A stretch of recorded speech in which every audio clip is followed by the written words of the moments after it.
Let's open a word of prayer. Lord, thank you so much for this day. We pray that you will bless our time together. And as we try to discuss coherently some of the things that are going on in the world that are related to Bible prophecy, in Jesus' name, amen. Well, I was kind of busy this week. I have not slept much for the last few nights. So if this sounds a little bit like I just went 3 rounds with a good boxer, you'll understand. So we're going to talk about moving in many directions. And I've got a, excuse me one second. I have a video I wanted to add in, and I need to add it in before I forget about it, because I forgot about it already. Now I have to try to figure out where this goes. Okay.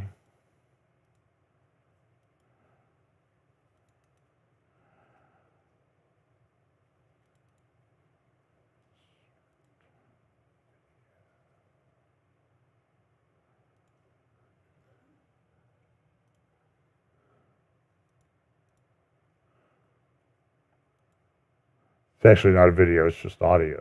So. But it's in a video form. But you don't need to know all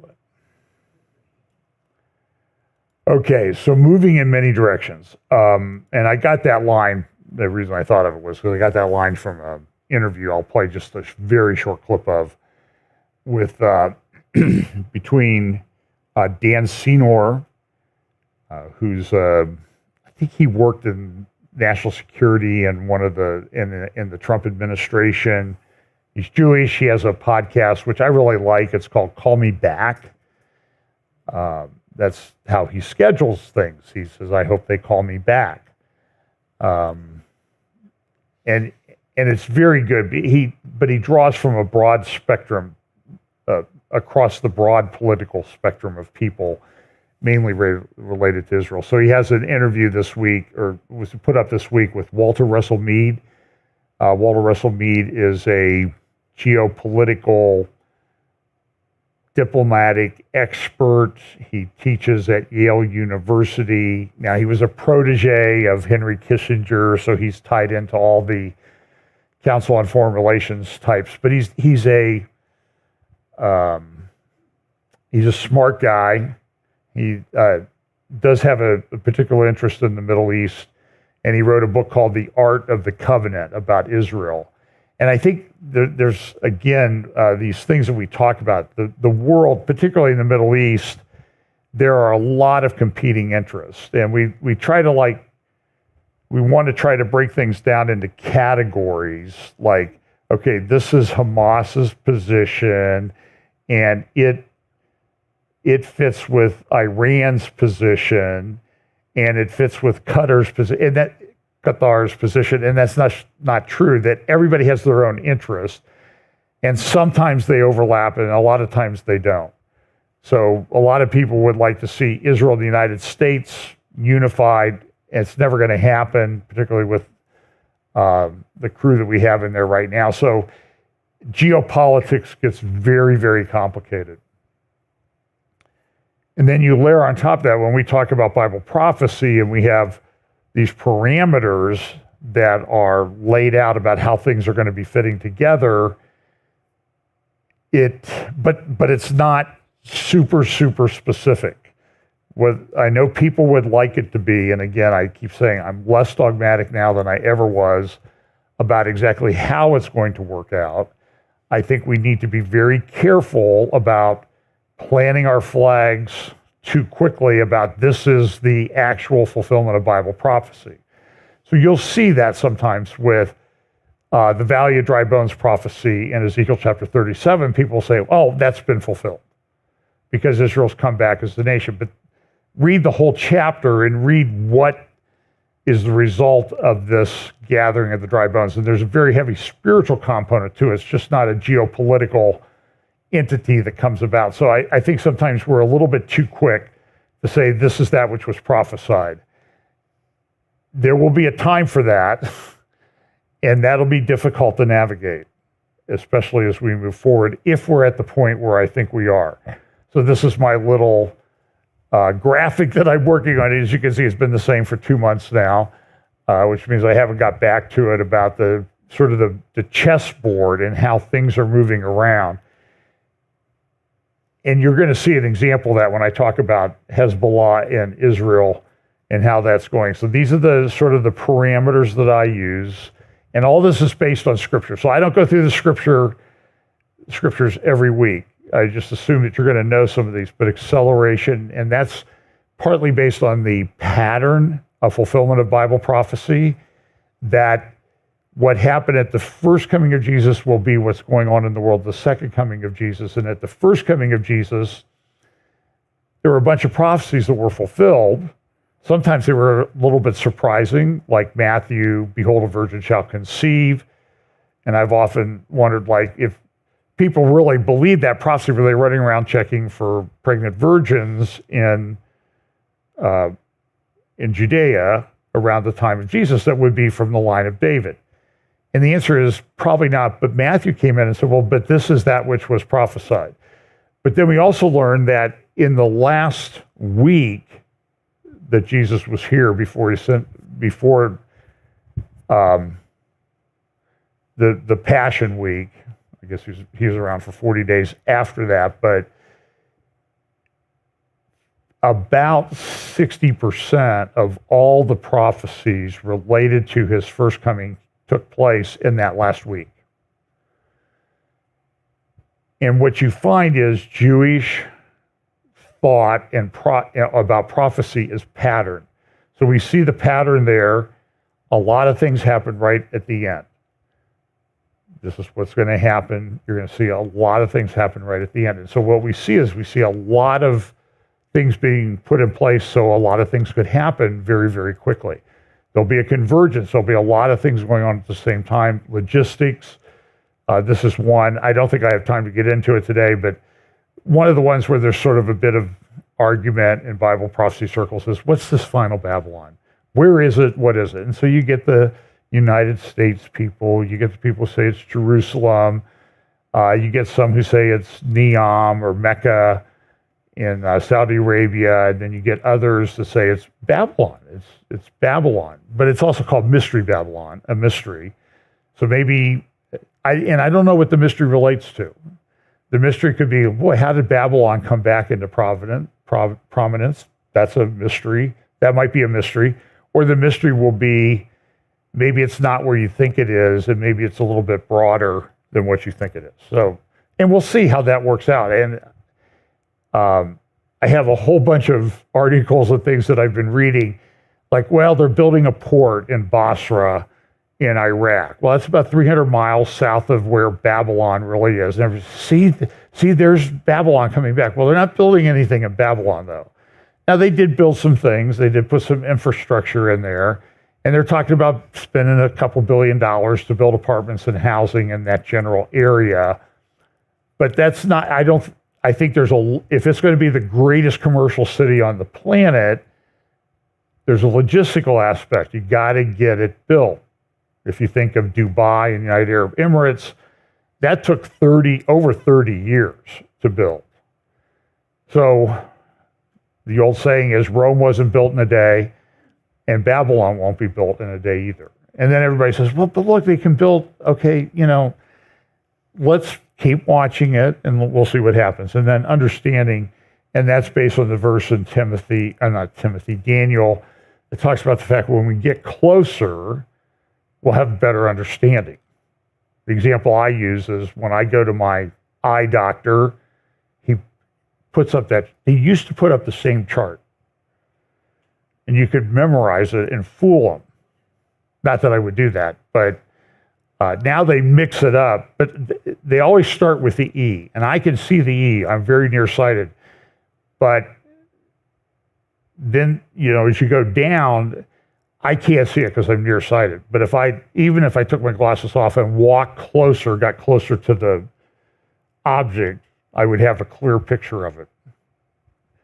That's how Bible prophecy, I think, is going to work out. So, and I won't talk about these this week. I've got a couple stray things that I want to clear up.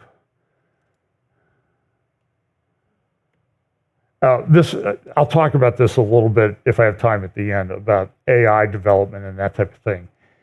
This is from 2 weeks ago. And what do you see here? You see NVIDIA. This stock has gone crazy. I mean, if you bought, I don't know, $10,000 of NVIDIA 10 years ago, you're retiring someplace and flying there on your private jet because you would have that much money.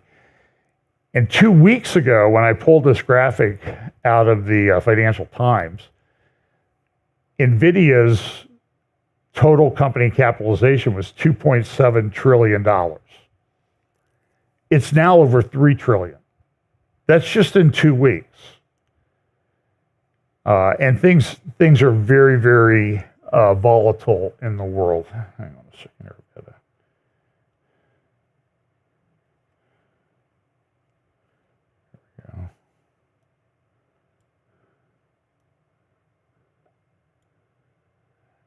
Another thing that you need to keep track of is the digital identity.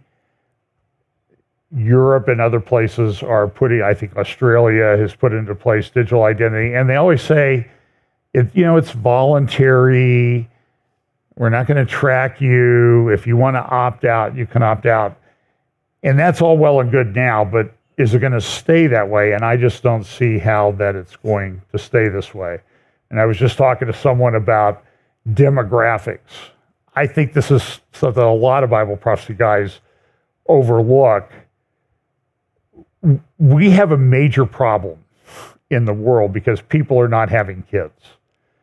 China's population is going down. Japan, which is now, I think, back into a financial crisis, they've lost, I think last year their population in Japan went down 1 million people.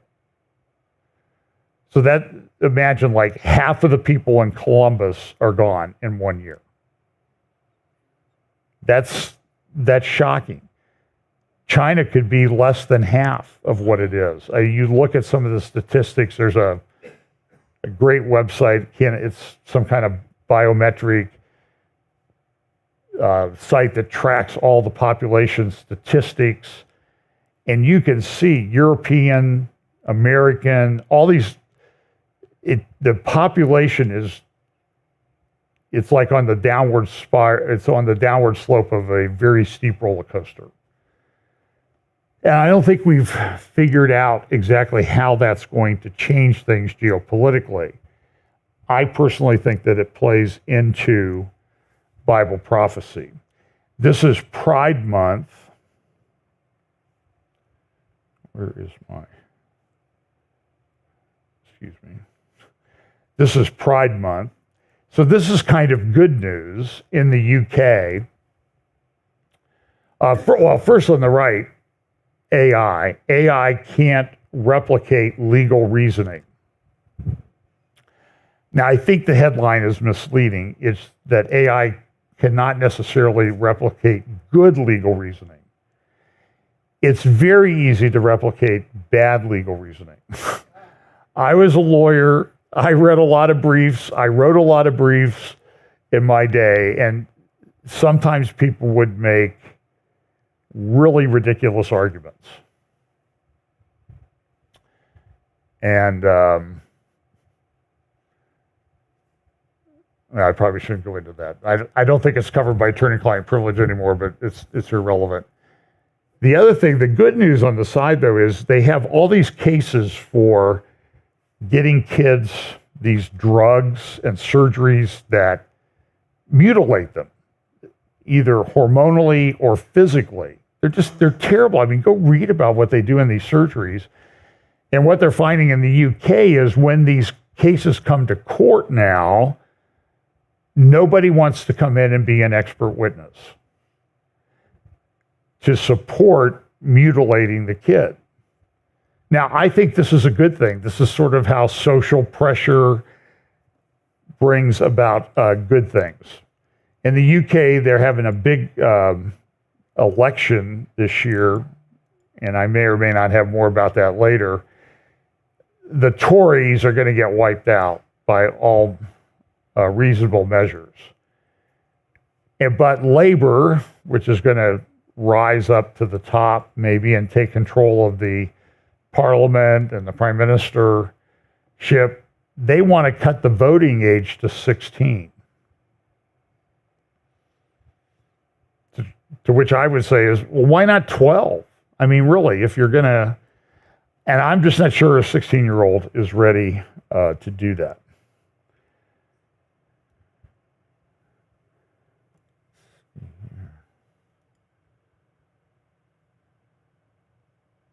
And this is China. Again, China is doing all kinds of things to monitor people and take control.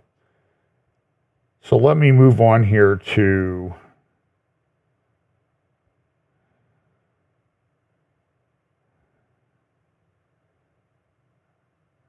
I have a lot of stuff that I haven't covered.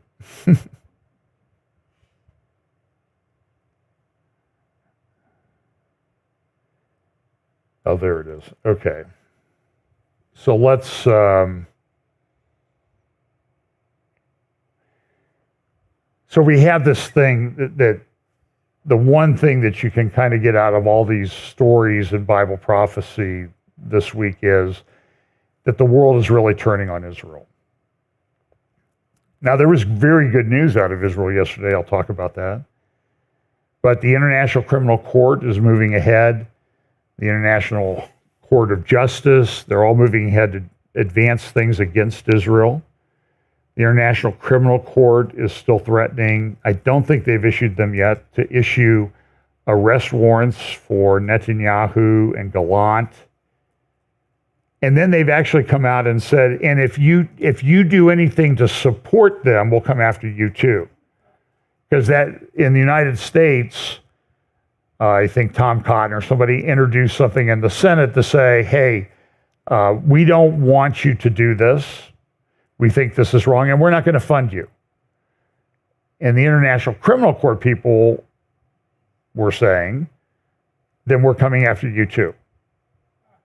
They don't want you to travel, and you can't travel internationally. It's just like since former President Trump was convicted, there's like 47 countries that he can't go into now as a convicted felon.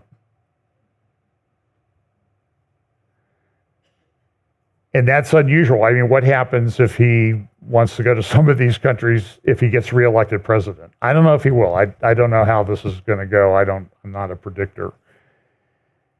The other thing you see Tony Blinken, Amos Hochstein, and others running around all over the place to try to work out some kind of peace agreements.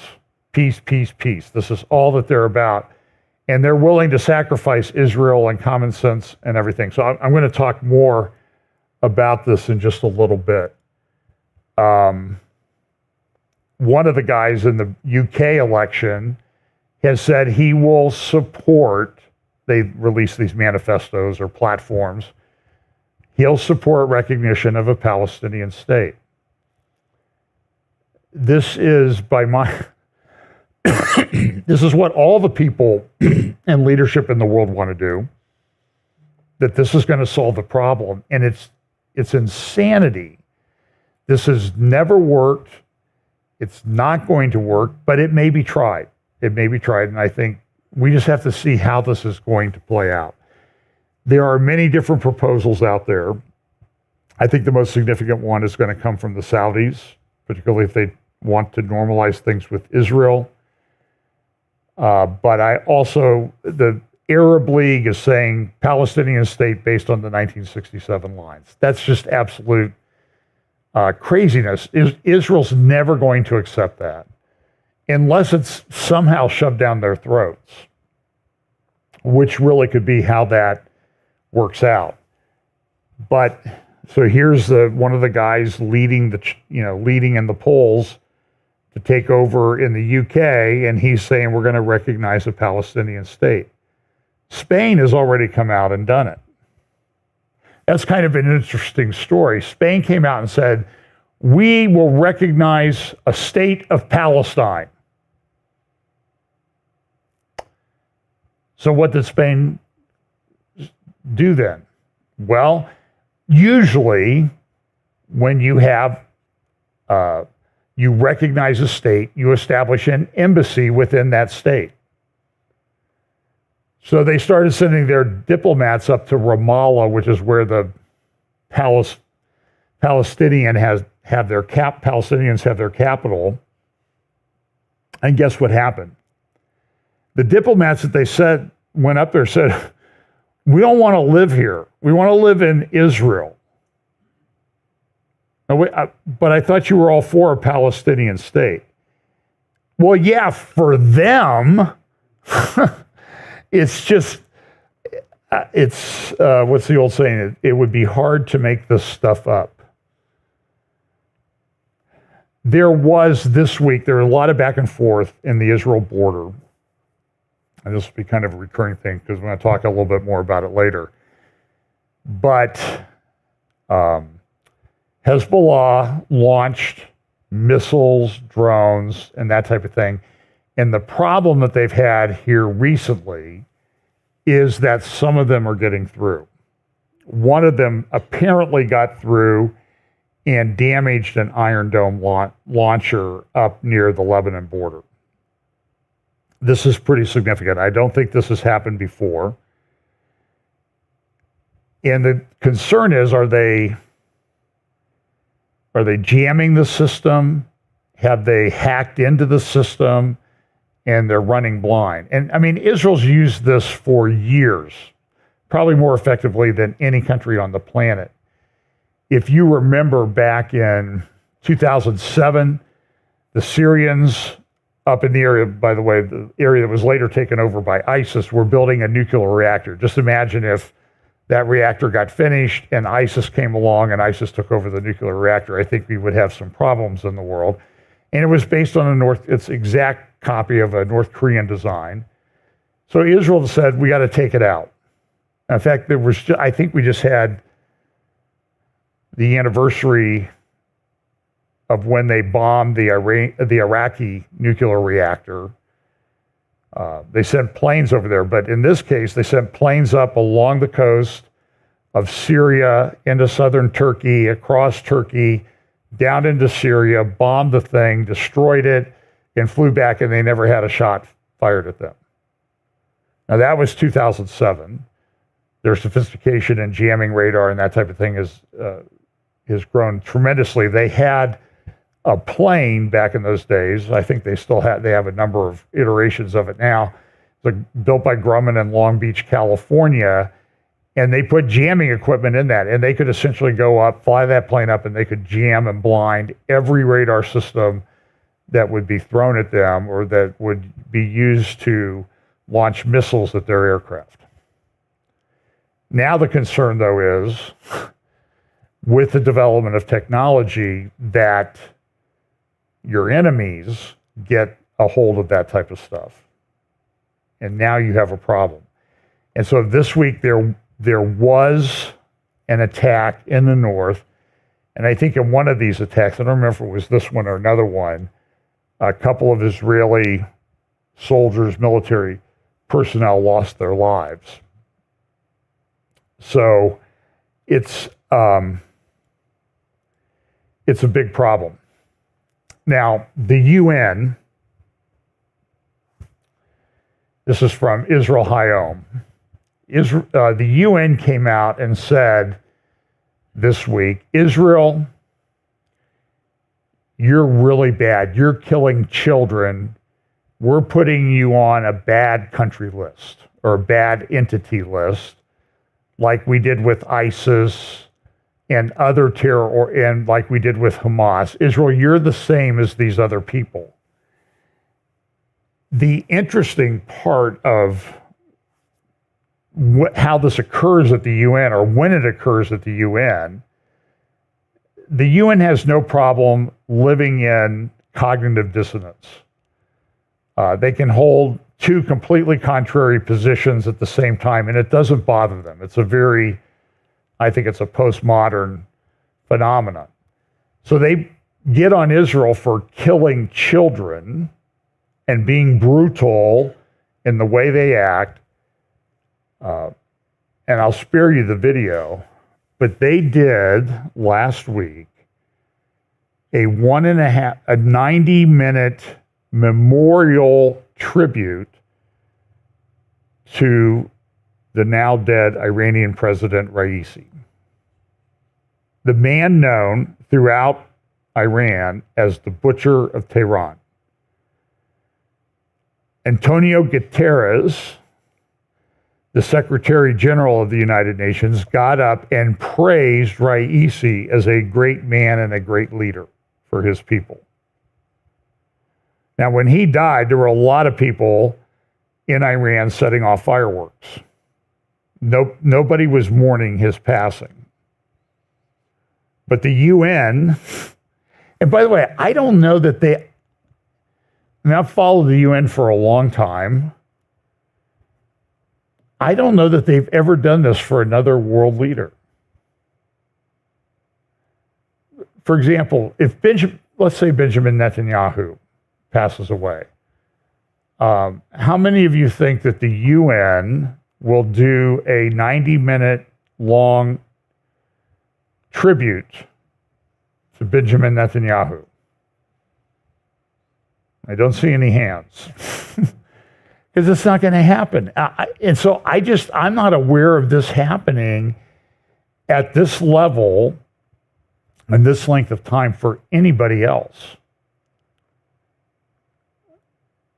Especially the guy who was just so evil. Now, we had some interesting developments in Gaza this week. Early in the week, in fact, this is Friday's Israel Hayom, Israel Today newspaper, front page, and it's talking about what's going on in Gaza and some of the successes that Israel's had in Gaza. There's a big article in there about how Israel now controlled the entire Philadelphia corridor, which is the southern border of Gaza that's the border between Gaza and Egypt, where they've discovered 40, 50 significant underground tunnels. I played you a video of that last week about how they're constructed. And the Egyptians have been livid that Israel's taking control of this area. It now comes out, I think I heard Caroline Glick talking about it the other day, maybe with somebody else, but I think it was her, that the son of al-Sisi, so everybody says, well, Israel's got a peace agreement with Egypt, so everything is just perfect with Egypt and Israel. Egypt's our friend, it's our partner. But now they're finding out that al-Sisi's son, is involved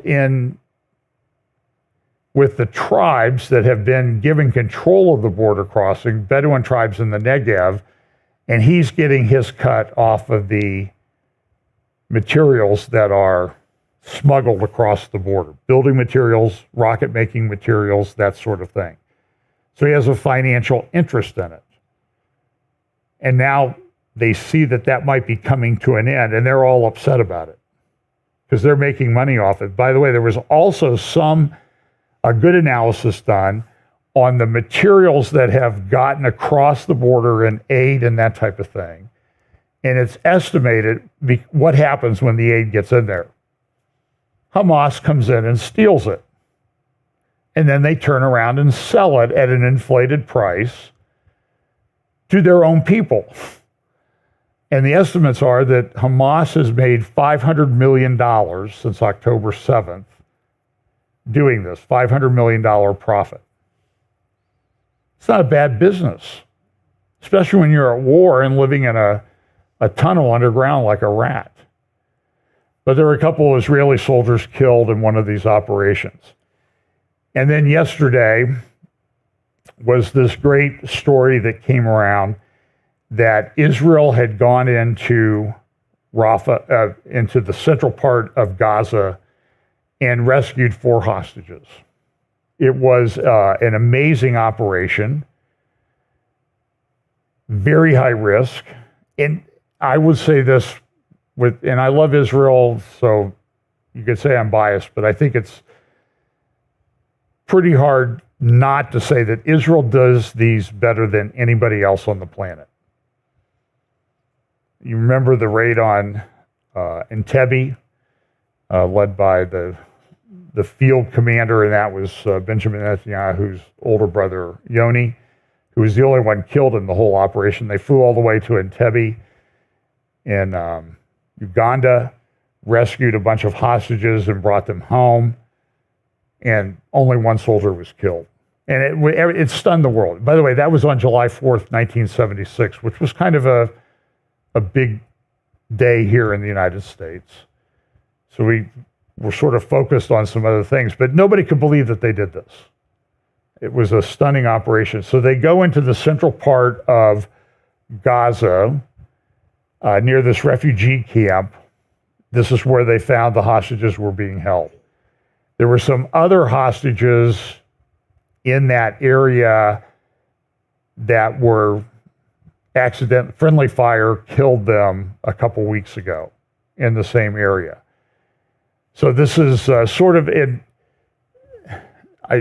it's hard to understand the difficult terrain, difficult logistics that Israel has when they're fighting in Gaza. You have alleys, you have tunnels underneath, you have high, multi-story apartment buildings, and every opening that you see is a potential place where a sniper can shoot at you. And when I was in Israel in December 2022, they took us to the Urban Warfare Training Center, and it's much more benign than this, but it does have multi-story buildings and windows and, fake mosque and that sort of thing, and tunnels. This is incredibly difficult military fighting. So they were holding the hostages there. There were these, they did some airstrikes to kind of get everybody's attention away. They then sent in helicopters. The young lady, her name is Noah, they were all kidnapped from that music festival that was taking place. And there's sort of the iconic picture of her on the back of a pickup truck, like trying to figure out what's happening. And then these other three guys, and she was being held in a separate apartment home of a Palestinian, not a Hamas person, a Palestinian family in Gaza, 200 yards away from the other guys. By the way, the people who were holding her was a father and son. The son is a reporter for Al Jazeera. So when Israel shut down Al Jazeera, everybody goes, oh, they're against freedom of the press. No, we're against a terrorist sponsoring organization. So Al Jazeera is funded by Qatar government. It's Muslim Brotherhood. It's extremely biased in what it says. And you can watch it. You can read what it says. I mean, I look at it. They bury the lead a lot. The truth is buried in their articles. But so the son worked for Al Jazeera, and the father was a physician. Now, my understanding is they were killed in the raid. So Israel sent a couple teams in. It was a pretty amazing operation. This is a graphic from, I think, the Wall Street Journal website today. They brought people in. They were disguised. They got in there. They started attacking. And then as they were trying to get people out, they had two vehicles that broke down, had a mechanical failure, and they had to kind of adjust on the fly. But Israel practiced this maneuvers for weeks. They've known where these people were for a couple of months, but they had to figure out, and that's where Israel, I think, does excel, is that forget about all the failures that happened on October 7th. When they're under the gun and they have to learn how to adapt and train for very difficult logistically difficult operation, they're able to do that. Now, one soldier was killed in that. So you see his little picture here. So this is kind of a timeline from Israel Hayom as I was reading it this morning. And by the way, I usually read in pretty detail the Jerusalem Post and a lot of the articles there. I didn't even have time to look at it this week, just because there was so much going on. So Israel goes in there, they get these hostages, they're able to free them, and then the way the story is that the diamonds, I forget, something about the diamonds. They called the hostages the diamonds. We have the diamonds in our possession, and they were able to free them. And so here's one of the helicopters and one of the hostages there in the center. And it was an amazing operation. It's another one of these ones that Israel does these things with some regularity and success.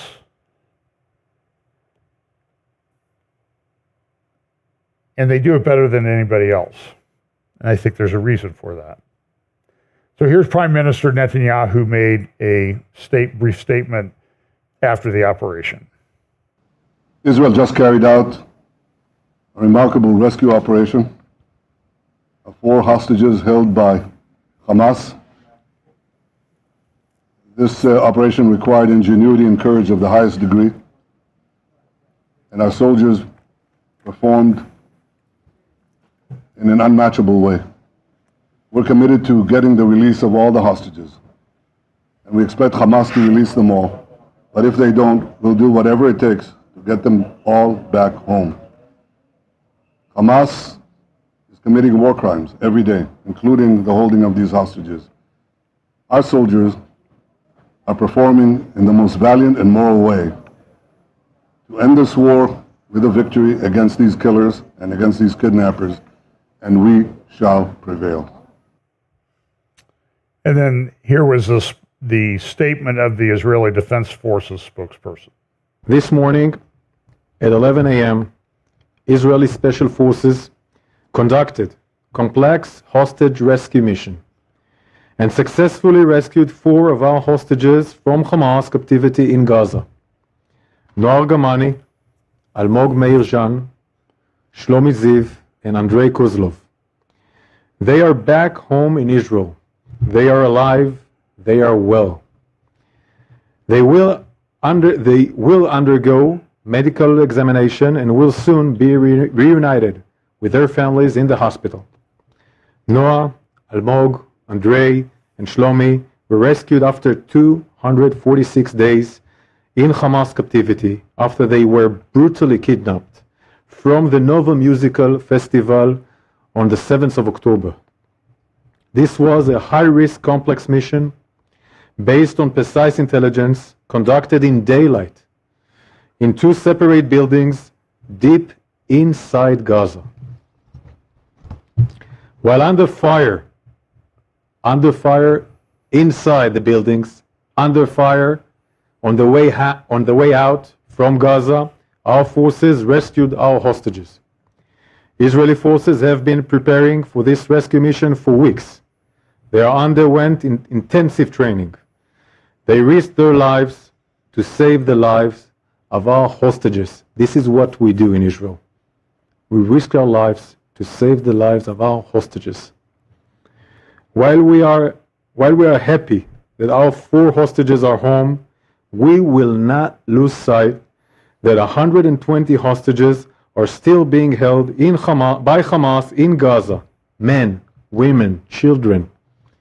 When we say that we will do everything to bring our hostages back home, we mean it. We will not stop fighting for their freedom.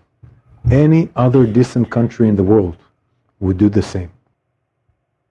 So here's Israel Hayom this morning on the left. That's Noah. She's the young lady that was kidnapped. And then New York Post. I mean, it's headlines everywhere, all over the world. but not all positive, which is kind of surprising. It shouldn't be, it's not surprising, but it should be surprising, but it's not, unfortunately. So you remember the picture of her on the back of I don't know if it was a motorcycle or pickup truck or whatever, as she was being kidnapped. And they appear to be in pretty good condition. And of course, all the pro-Hamas people go, see how nice we treat our prisoners. And then they'll put up a picture of a Palestinian guy in prison in Israel who's been engaged in a hunger strike for 3 months, who looks skinny and drawn and in very bad shape. And see how Israel takes care of them? Well, the guy that's like voluntary. But nobody wants to talk about that. Interesting story about her. She was able to go see her mother. Her mother's in the hospital, dying of some terminal disease that it hasn't been disclosed as far as I know, and is not expected to live too long. And her dream was she wanted to see her daughter before she passed away. And so that was able to happen yesterday. Here is the soldier in this unit that does this in Israel. These are highly trained people. They come from special forces, and usually they're in their 30s and 40s. So this guy, I mean, I saw some pictures of him from back in operations that he had done back in 2007. So he's been around for a long time, but unfortunately he was killed in the operation today. But the reaction of the Arab and Muslim press has been much, much different. So 4 hostages are saved. And look, people died on the other side in the operation. You know, terrorists died. They had them living in a home in an apartment building. Now, how many people would have known about that, given what's going on and people coming and going there? And nobody pointed it out. So here is the Arab news. This is from Saudi Arabia. Israel kills 210 in Gaza. President Abbas calls for an emergency UN Security Council session on the Nuseirat, that's the refugee camp, carnage. Oh yeah, 4 hostages rescued, special forces officer slain, 4 soldiers die in IED blast. And so that's Saudi Arabia press, where Saudi Arabia is in the process, it appears, to trying to reinvigorate the normalization process with Israel. But the press is going to do what the press is going to do. But what do they focus on? 210 dead.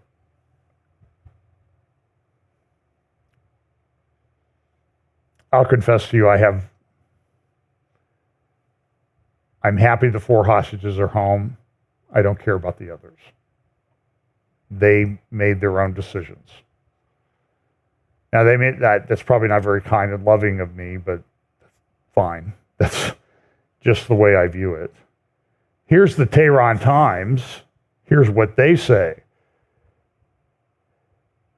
They're looking at that resolution that the UN put in, and they're saying Israel's just like ISIS. And look, the UN, they have a memorial service for our dead president, the wonderful Muslim leader, Ibrahim Raisi, the butcher of Tehran. And these numbers, I don't know. I don't trust the numbers yet. Iran also issued, this is from in the Times, there was a big meeting this week in Istanbul. It was representatives from Iran, Pakistan, Indonesia, Malaysia, Bangladesh, Egypt, and Nigeria, all Muslim or heavily Muslim countries. It was called the D8 Summit, and so Iran said all these nations should sever ties with Israel. Turkey's already withdrawn a lot of its business with Israel. This is a Times of India report. I'm just going to play, I may have to turn down the sound, of sort of the reaction to this, sort of a summary of the reactions around the world to what happened in Gaza yesterday.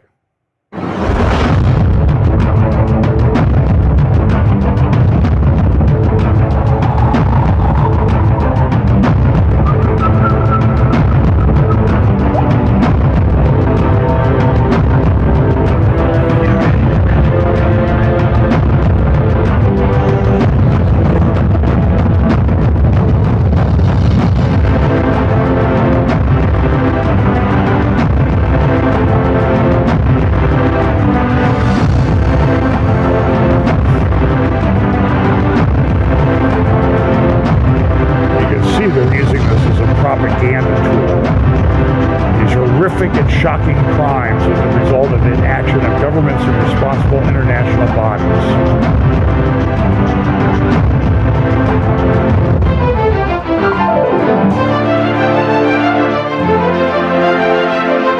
War crimes. Not to say that they were holding them, but the rationale is, well, this young lady may have been in the IDF. So she was a soldier, therefore she's a prisoner of war, and it violates international law for her to try to escape. It's just some of the most ridiculous things. And they're going to, I don't know that they'll do anything to the other hostages because they want them to be able to use them in negotiations and that type of thing. And of the 120 that they still have, most estimates are 40 or 41 of them are already dead. So they want to get the bodies back. And they'll preserve the bodies so they can give the bodies back to make their point. And when they did find those bodies last week, the gal who had been stripped naked and put on the back of the pickup truck, they said, well, her body was miraculously preserved, which means Israel killed her on October 7th, and then they planted the body later to use it as propaganda. I'm telling you, it's unbelievable. So this is sort of some of the reactions, and I'll spare you, Joe Biden. So I'm going to talk a little bit about the North and a couple other things, and then we'll be done. But the other day, there's a publishing company called The Hill. You've probably seen it. They publish a paper. They have a YouTube channel. And they had a commentator. Her name was Brianna Joy Gay, commonly referred to as Brie Hamas because of her orientation. So the other day, they had on the sister of an Israeli hostage. So I'm going to play a few minutes of this. And I want you to watch this person that works for The Hill as this hostage's sister talks and her reaction to it, and in particular, her reaction at the end. So here's that video clip. From released hostages about abusing they were having, whether it was mentally, physically, or sexually, and that's just terrifying. My sister is a young, amazing woman, and she just loved her life, about her and sister. she loved working with autistic children, and she loves dancing. She just went to a music festival, to celebrate. Good. Can I ask you what you've heard from the Israeli government with respect to hostage negotiations? Happening inside our own country. Yeah. And if the world won't help us, we will see 9/11 the second time in the U.S. as well. But we can already see in the United States, in Michigan, rallies that's calling death to America, not condemning terror organizations in Israel or any other place, in fact, is reflecting to your country as well. I'm just going to push back against the implication that in Michigan, which has the largest Muslim and Arab population in America, that there is any threat of terrorism from our own people. And I would like to clarify also that one of the rationale that was presented for 9/11 was discussed with America's support of Israel's continued occupation of Palestine. So that's neither here nor there. I really do hope that Netanyahu agrees and Israel agrees to the ceasefire deal that could Can you bring believe all the this? hostages, including your sister, home. And I'm sure many people watching are praying for her safety. Thank you. Me too. And I really hope that you specifically will believe women when they say that they got hurt. All right. Because Thanks for there's a lot of joining. things that you said. Stick around. More Rising coming up next. She got fired. It's okay to say amen to that. And of course, she's like, yeah, see, I'm pro-Israel, so I got fired because I'm pro-Israel. You got fired because you're a lousy, stinking human being. That you would be talking to a lady whose sister has been imprisoned by these terrorists for 8 months, and all you want to do is make your political points about why Netanyahu should agree to this deal. And then when she brings up the sexual abuse, what's she do? She rolls her eyes. Yeah, right. Yeah, whatever. So she's gone, and she'll probably get a bigger contract from somebody else these days. So let's talk about this. So there's a article, and later today I'll add some links down in the show description to some articles. So this is what's going on the northern border of Israel. You can see Beirut on the peninsula up there. Sidon is down here on the peninsula near the Israeli border. And you see the crosshatches. And those have essentially represent areas that Israeli citizens have left, pretty much 100%.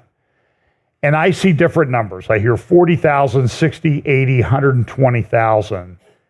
Suffice it to say that the whole north of Israel up there along the border has been pretty much evacuated. Kiryat Shimona, a city of 25,000, looks like a lot of towns around here that are 25,000. Nahariya on the coast, which is about 25,000, is still largely occupied, although there have been some missiles, rockets, mortars hitting in Nahariya recently. And the goal of Iran and Hezbollah has been to get people to leave. So back in 2006, there was the Second Lebanon War. Israel pushed north to the Litani River, and then they withdrew. Now, to Hezbollah, that's a major victory because Israel was coming after us. They stopped and they withdrew. And now, even though there's a UN resolution to say Hezbollah can't do anything there, every other home, at least in southern Lebanon, is tied to Hezbollah in some fashion. And tied to Hezbollah means it's tied to Iran. Whether it's logistical support, it's a place where there's rocket launcher, tunnel entrance, whatever. And they say the tunnels go all the way to Beirut. That's like over 40 miles. It's much, much worse than Gaza. Hezbollah is much better armed than Hamas. Hezbollah is much better trained than Hamas. Hezbollah has experience in fighting out in the open in war areas that Hamas does not have. So in Israel Hayom, there's an article that says it's with a guy named Haim Tumar. He's a former director of the Mossad. And he said, entering into a broad campaign in Lebanon right now after 8 months of fighting in Gaza significantly risks Israel's ability to function as a state with an economy, society, and international presence. So this is a guy who's in the Mossad. He is assistant director or consultant or something with the Institute on Counterterrorism. It's a good organization, but they have a lot of people who are politically liberal. And liberal in Israeli politics is not the same as liberal in U.S. politics. There's a lady, I've played her name, I think her name is Miri Eisen. She's the director of the Institute on Counterterrorism. I think it's at Reichman University. And she's very smart. I mean, she did a great video. I played a clip of it where she talked about, if this war with Hezbollah breaks loose, we're going to lose 500 people a day for over a week.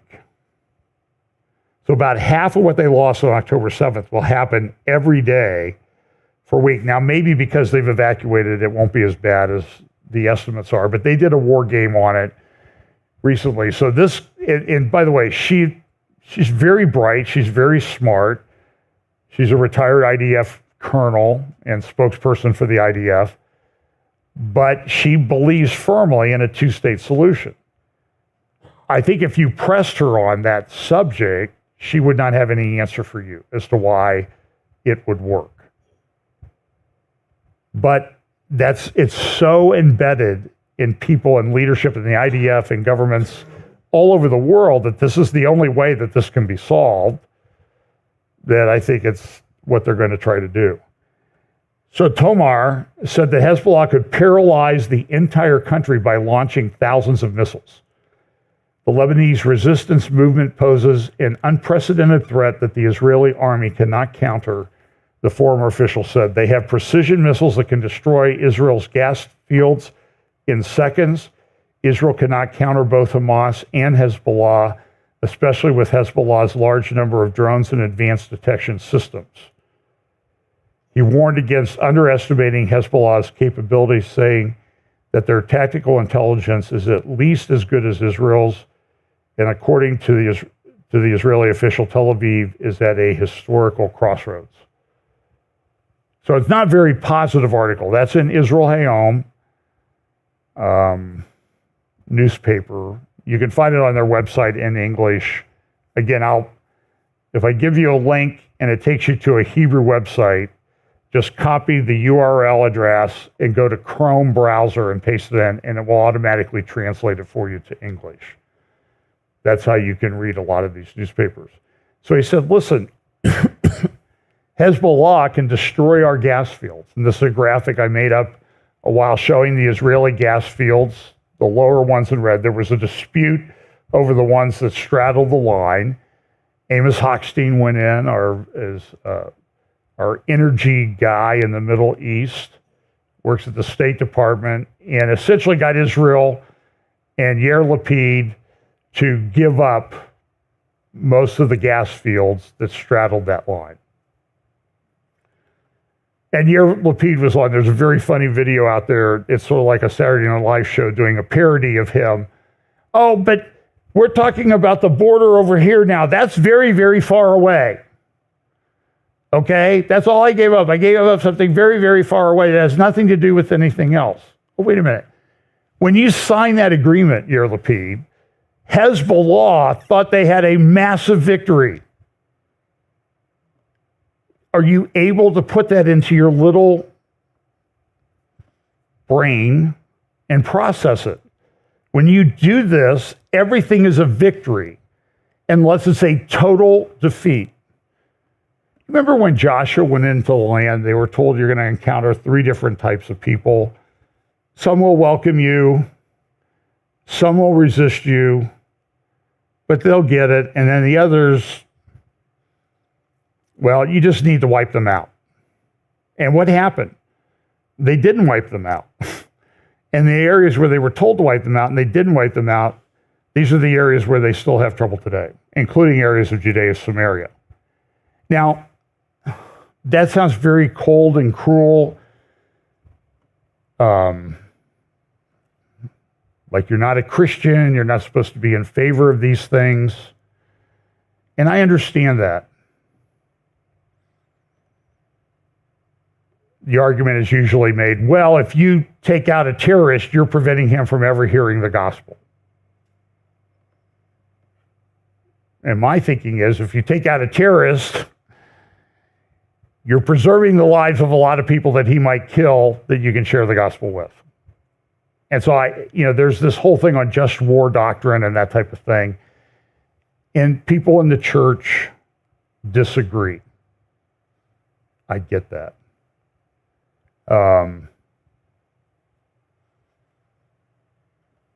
this week was the 60th anniversary, or 80th anniversary of the Normandy invasion.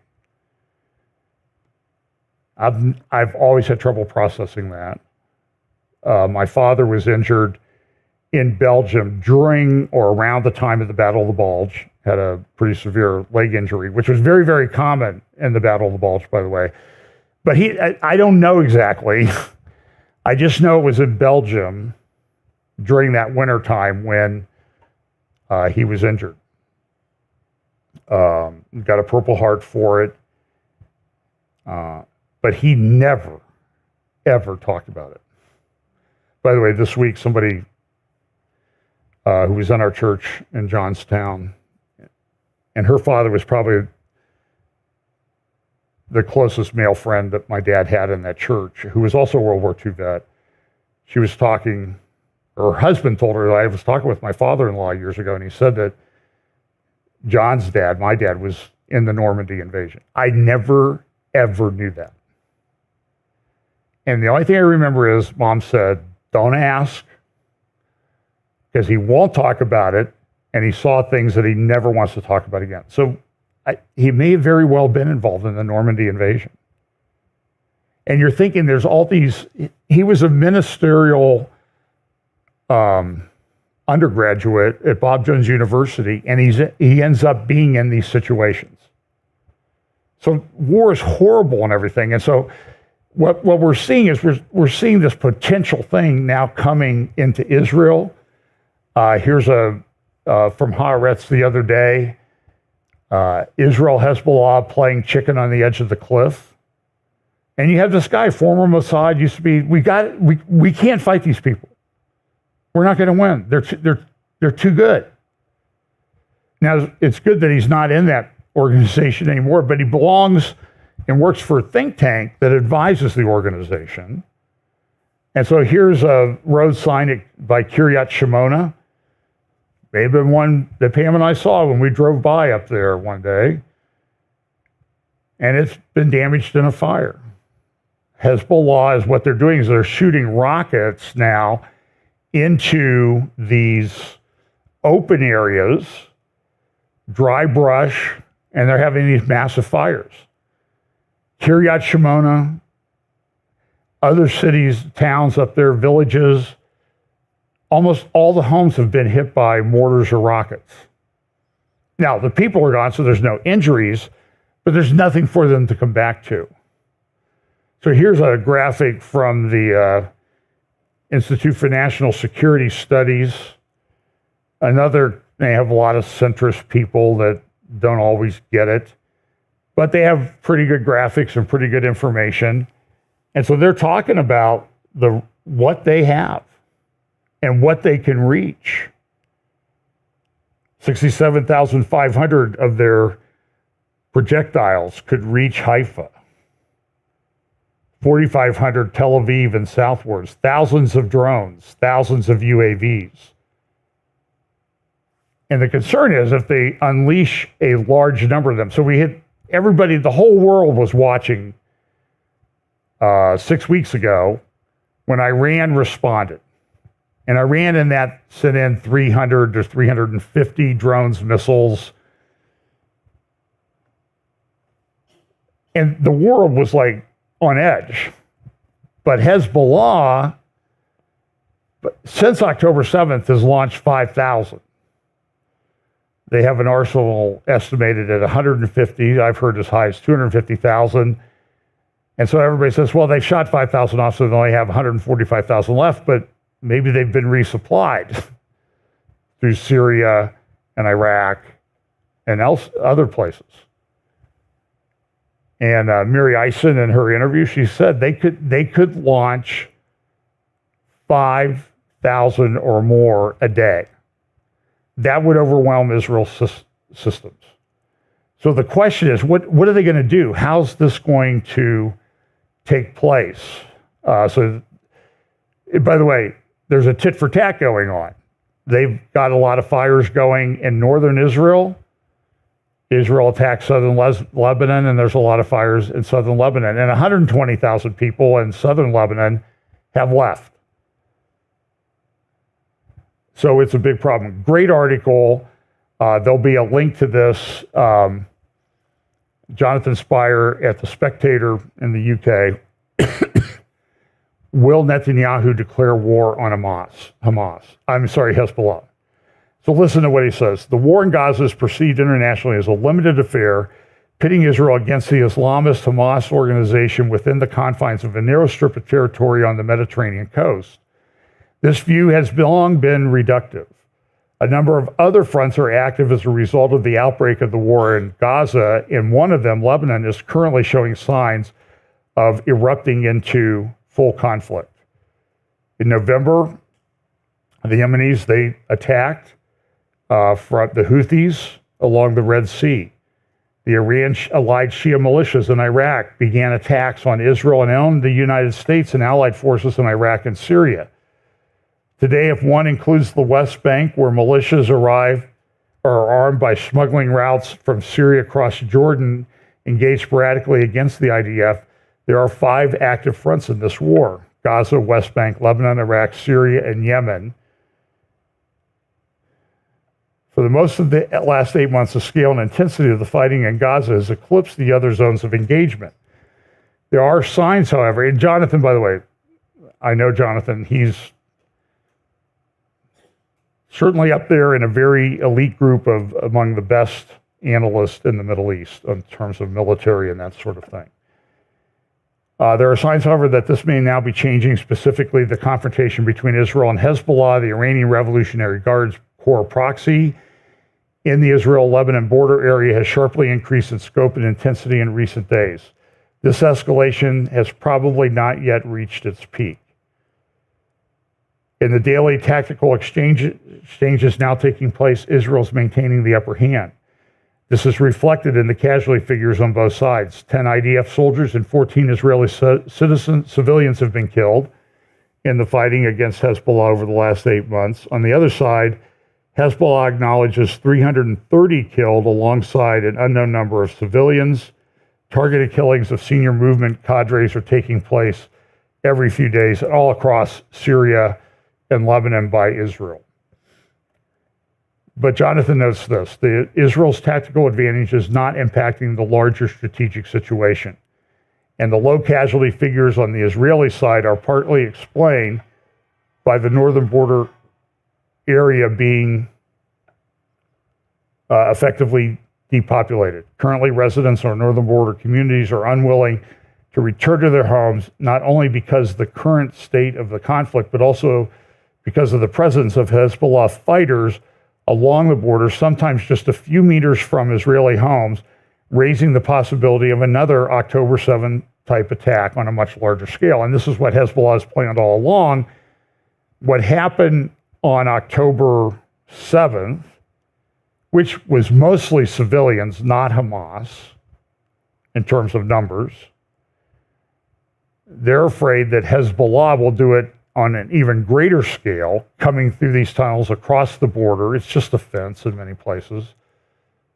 And you'll have carnage like you would never believe. Now, the people have left, so that's less likely to occur, but it's still a problem. And so there's this constant back and forth between Israel and Hezbollah. Here's a little bit of Dan Senor's conversation with Walter Russell Mead, geopolitical expert, who I think understands it. He says, well, why would Hezbollah hold back? Why don't they just go and get it over with? And this is pretty insightful, I think. Hezbollah is this terrific gun that Iran has that is pointed at Israel's head. But that gun, if you fire it, if those 100,000 plus missiles attack Israel, they do a certain amount of damage, and in some cases, who knows, maybe even catastrophic damage, but Israel is still there when it's done, angry and armed and ready to go. Iran has lost that weapon. It's gone. So it's more valuable to you, as a loaded gun on your table than as an empty smoking gun in your hand. And he's right. So so you're going to see this back and forth, but at what cost? I mean, we're 8 months into this, and these border communities have been evacuated for 8 months. I did an interview with Nicole John-Sejan, a journalist in Jerusalem. This week it's up on our YouTube channel. I think it's on Rumble too. I may have uploaded it to Rumble. I don't remember. Certainly it's on YouTube. And we were talking about the war in the north and the effect that it's having across Israel. She said there's people all over Jerusalem that are staying in hotels and they don't have jobs. There are businesses that have tried to pay their employees, but there's nobody up there so the businesses are all going out of business. It's a cascading effect. It's having a huge impact on the Israeli economy. And so if you want some more information on that, let me just make a couple more comments, and I'm going to cut this off. I know I might actually finish a few minutes. Well, I shouldn't say that because I haven't finished yet. So this is a good article at INSS, Israel's Dilemma in the North. Should we continue the mutual skirmishes or escalate into war? Nobody knows. And so Iran views this as a victory. There was an Iranian newspaper published back on Al-Quds Day a few months ago. I think this is late February. Storm is coming. And you see this imagery of the Dome of the Rock, the Temple Mount. This is central to the propaganda. And this has been used forever by different people. Wednesday night, I think I'll stream it live. Tom Hughes and I are going to interview a guy named Dr. Francisco Gil White, who really has an incredible perspective on the history of these conflicts. And I think we're going to talk mostly about the history of the Palestinian Authority and Fatah, because this is a big deal. People are saying, let's just bring Abbas back. Abbas would be the great guy to have. He's the head of Fatah, Mahmoud Abbas, Abu Mazen, the guy who got his PhD on denying the Holocaust at Moscow University. Yeah, that's the guy you want to trust. He's 87, by the way. There was a cute little meme that went around saying, please celebrate with us Mahmoud Abbas beginning his 19th year of his 4-year term that he was elected to back in 2005. But up here at the top, you see this thing at Palestine Square in Tehran, these murals and the rockets, and they have Hebrew writing on them. Why? Because they're trying to send a message to people who speak Hebrew, which would be Israel. And the message, and by the way, in Farsi, Palestine Square is called Philistine Square. That's kind of important, I think, because it kind of gives you the nature of the conflict. It's a very old one, but these posters say, are you ready for 2 million displaced persons in the north of Israel? When they tell you that this is their goal, it would probably be a pretty good idea to, believe them. So,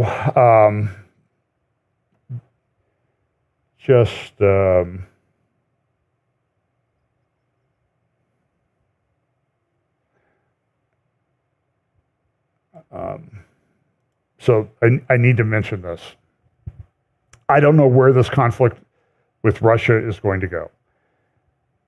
Putin and his people keep threatening use of nuclear weapons. If missiles that are given to Ukraine are used to attack sites in Russia, it could spiral out of control. There was a big article in, I think in the Telegraph the other day, about NATO mapping out plans to block Russian invasion. And then Putin came out and said, I'm not invading anybody. Well, anybody else. And so there's this, like, people are trying to force things into a war, which is very concerning. And so Russia's warned about fatal consequences if there are cross-border missile strikes that come. The other thing, too, that's kind of interesting in the recent development, and Walter Russell Mead in his interview with Nancy Nor points this out, Russia has effectively, this is Walter Russell Mead. So listen, whether he was a Kissinger protege or not is irrelevant. He's a smart guy, may make bad choices, but he knows what he's talking about. And he said, Russia has effectively conquered Northern Africa using the Wagner Group. That's his assessment of it. Well, that does fit it when we talk in Bible prophecy of Put and Cush, Cush being Sudan. And now this week there was big announcements about Russia and Sudan having made arrangements for a Russian port on the Red Sea. I think that's kind of significant information. There's elections going on in Europe this week. A lot of people think that they never call people right, they call them far right. Far right will get more people in the European Parliament. Like I think one of the exit polls I saw showed Geert Wilders, who's anti-Islamic in his orientation, that his party from the Netherlands has 1 seat in the European Parliament, and they'll have 7 in the next one if the election holds the way that it's going. And so everybody's upset. Giorgia Meloni from Italy and Viktor Orban from Hungary against the German and the French guy there on the left. And so these elections go through today, and we'll know how those are going to pan out. By the way, King Charles loves this picture. So he wants to hang it at the palace. Good luck. Good luck, Chuck. I'm going to mention this, and I promise I will close with this. And I'll talk more about this. By the way, in 2 weeks, I'll be speaking at Renewed Life Church in Puyallup, Washington, the Seattle area. I think at 10:30, then we'll have lunch, and then I'll do a prophecy update. I don't know if it'll be live streamed. I assume it will be. But this is Pride Month. And we live in Columbus, and this is a big deal in Columbus. I stopped subscribing to this publication a long time ago, and this morning, this is the front page of the Columbus Dispatch.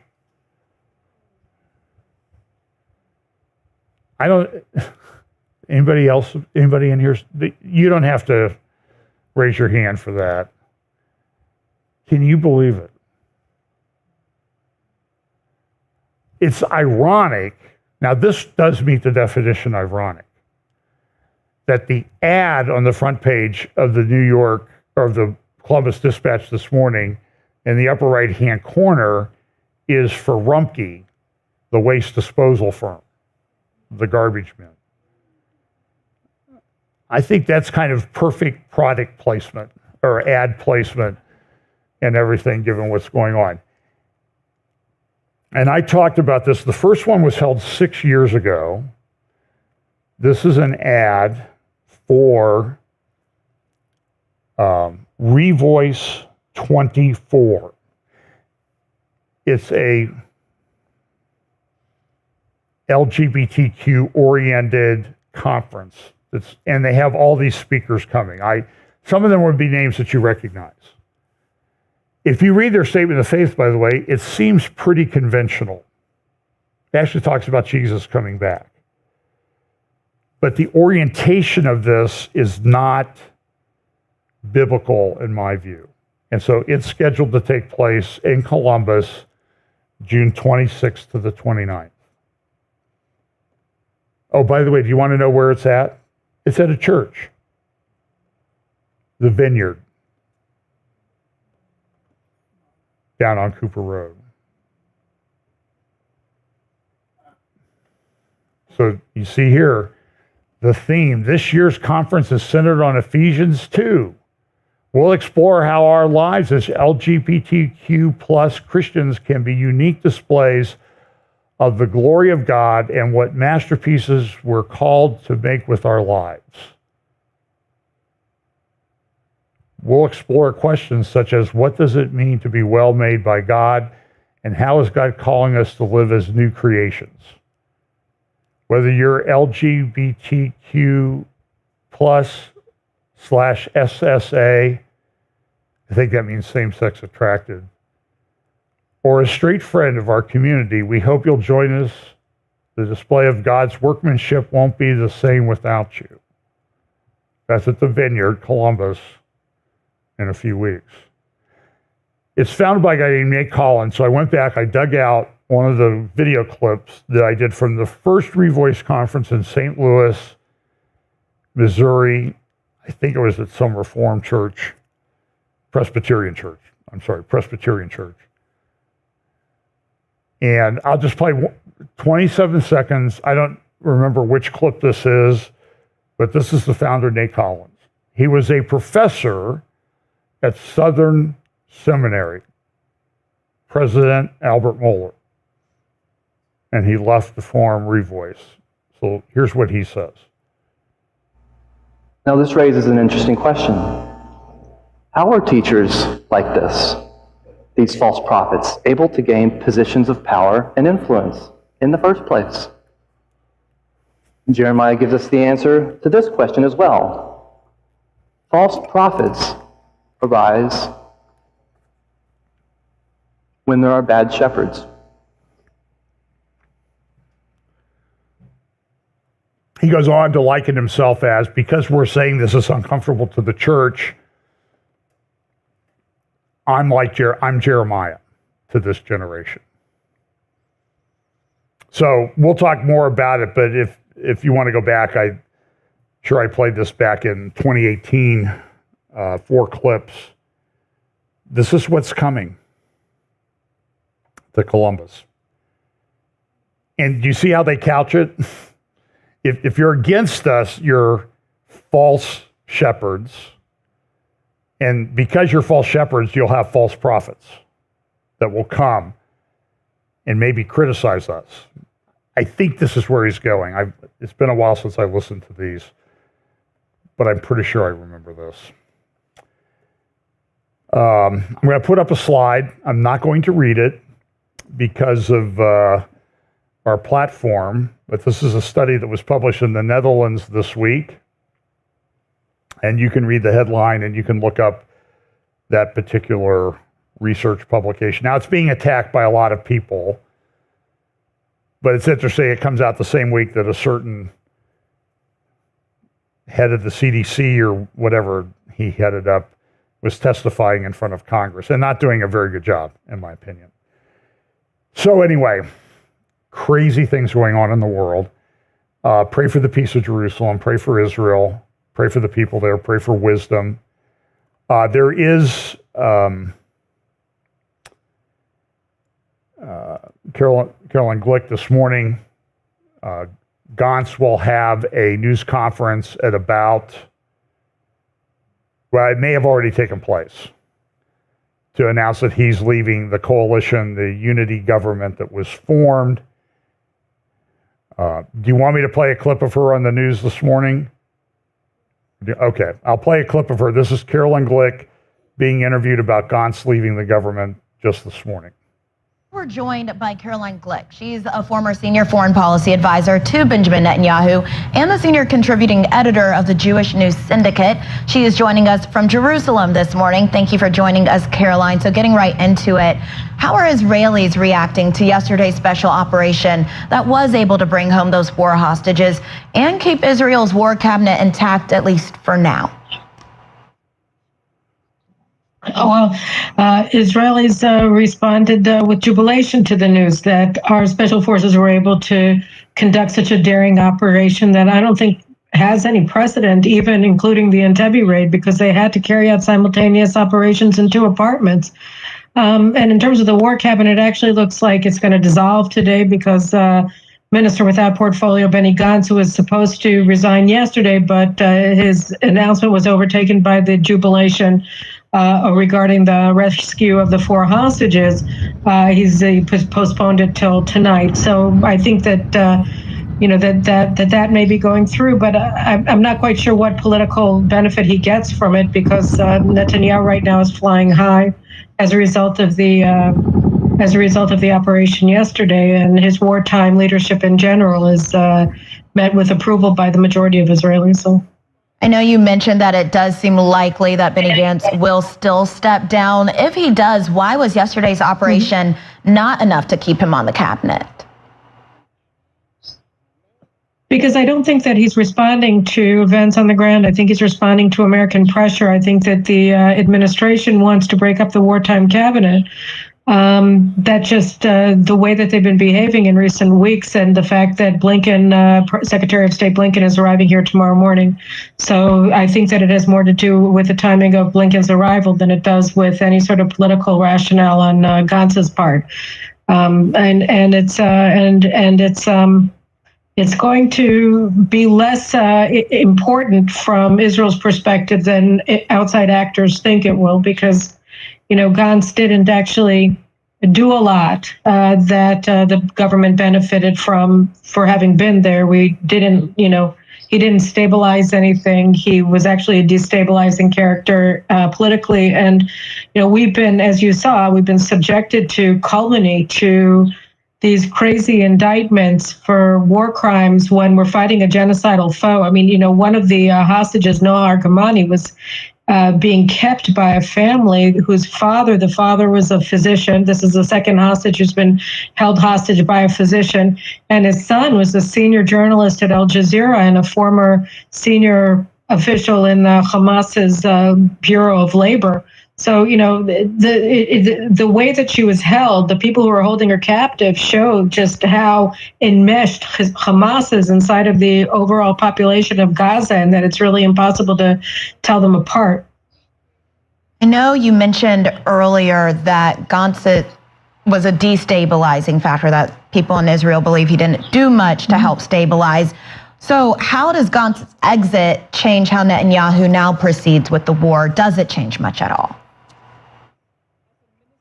Well, I mean, he had a veto for all of the war operations, and if he leaves the war cabinet, then he doesn't have that veto anymore. And he has been really working to stall a lot of the major operations that we've been doing, slow down a lot of the operations that we've been doing. I think he played an instrumental role in postponing Israel's operation in Rafah, Hamas's last major outpost, where they're now being dismantled by our forces there, but they had 4 battalions in Rafah, and all the major leaders are seen as, or perceived as, being holed up there in tunnels underneath the ground. So, we waited for 4 months to carry out this critical operation due to American pressure that was reflected in the war cabinet by Benny Gantz. So I think that it means that the government will have the ability to prosecute the war without delay. All right, we will see what comes out of that announcement. So, Gantz came into the cabinet, and you can read Caroline's article at JNS or her website, carolineglick.com. And it says, Gantz came in, and I'll help with the Biden administration. I'll keep them under control. And that never didn't happen. So there was no reason to continue with Gantz anyway, because he didn't do anything that he said he was going to do. Without his 8 people in the Knesset, Benjamin Netanyahu still has 64 out of 120. So that means his coalition is still holding together. Now, it could fall apart, and there could be elections in the next few months. I mean, when I said at the beginning, my title was, "The world is moving in many directions," I mean it. There are a lot of things happening. A lot of things seem contradictory. I just think it's a chaotic world. And I think this is the world that we live in until the Lord returns. That's my opinion. So let's pray and let's get out of here. Lord, thanks so much for your word. Lord, pray that you will give us opportunities to share the gospel with people around us, because this truly is, the gospel truly is their only hope in the world that we live in the world to come, to be prepared for that. So pray that you'll bless us this week. Give us those opportunities. In Jesus' name, amen.